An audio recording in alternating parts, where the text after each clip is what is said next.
None whatsoever? Not you. All right, both of you, you need to separate if both of you are not going to know.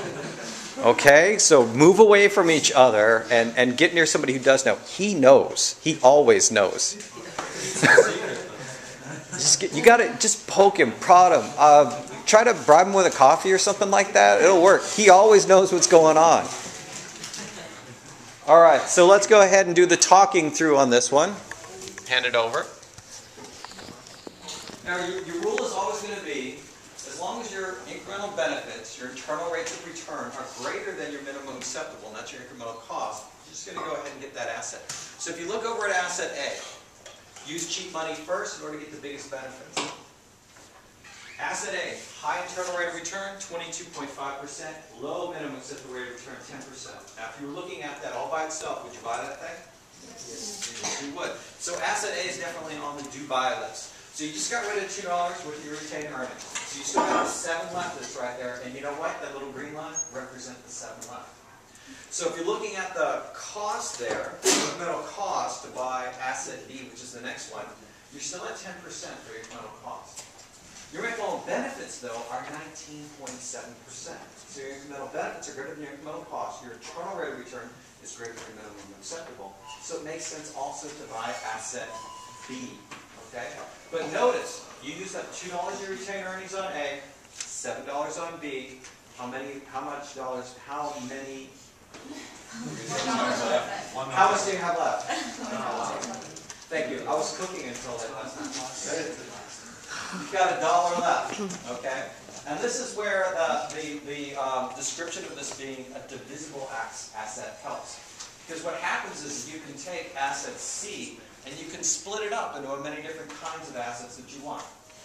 Each one of them is sitting there next to itself. So it could be something along the lines of, here's asset C1, and this chunk over here is asset C2, which we just split into 2 parts. We can also create, if we wanted to, a C3, and so on down the line. We can split it in as many different parts as we want. That's what we get from it being a divisible asset. Now, I split C1, so it's cost you $1 to get into C1. Looking just at slice C1, do you want it? Yes. Of course you want it. Its internal rate of return is 16.75%.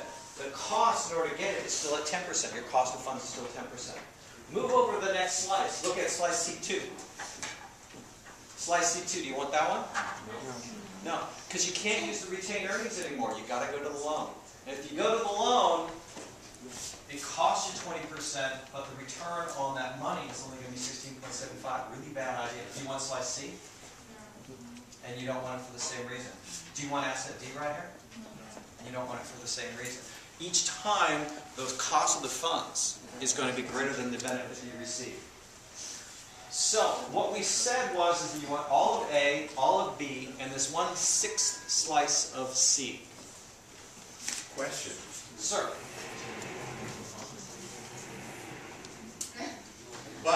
But if you look at it, you could slide the 20% over onto A, which picks you up something. You would make more money if you slid over 2 more.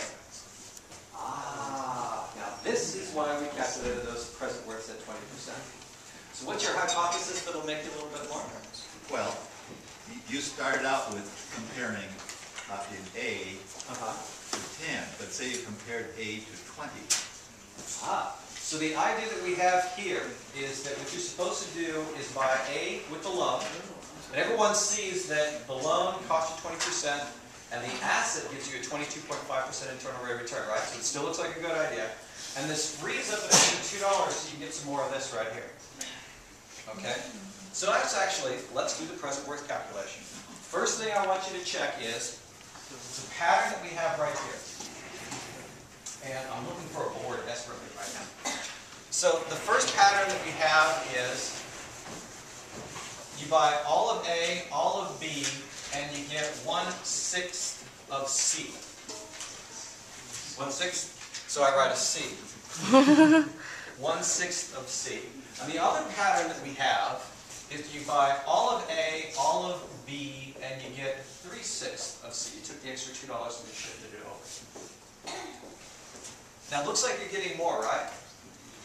However, you got to remember you have to evaluate these things with different minimum acceptable rates of return. So each one of these is evaluated where the minimum acceptable rate of return is 10%. And here we evaluate this one, so the minimum acceptable rate of return is 20%. This one's at 10, and this one's at 10. So I'm going to slide this on down real fast. A, B, and 3/6 of C. What we have here is minimum acceptable rate of return at 10%, so it's 0.48. Minimum acceptable rate of return, present worth of B is going to be 2.02. And the present worth of C is 0.36, and we're going to take a sixth of that.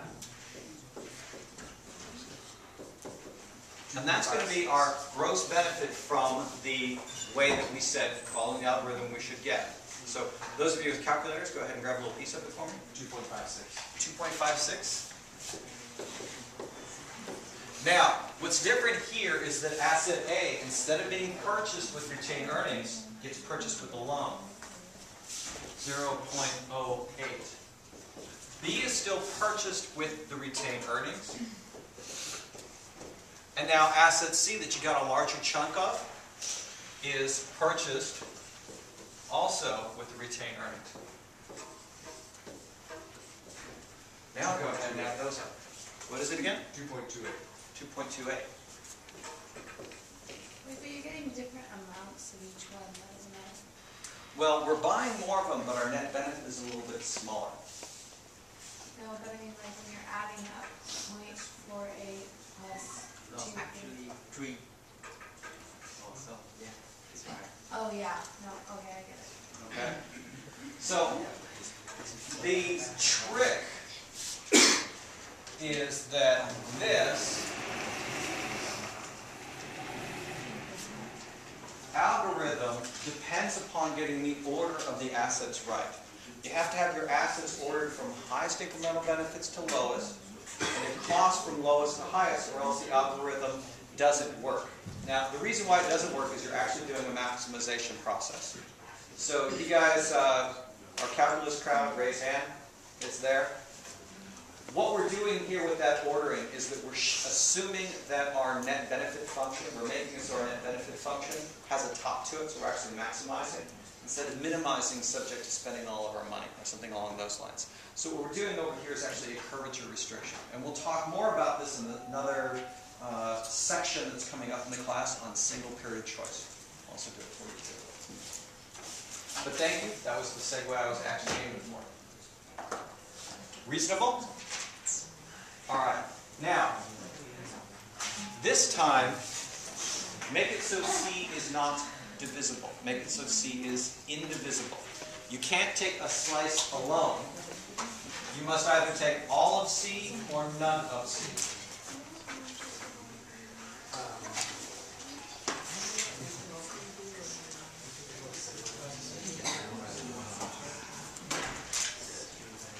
All of C or none of C.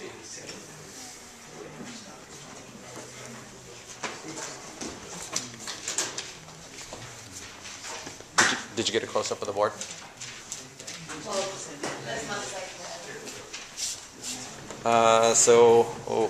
I guess we should.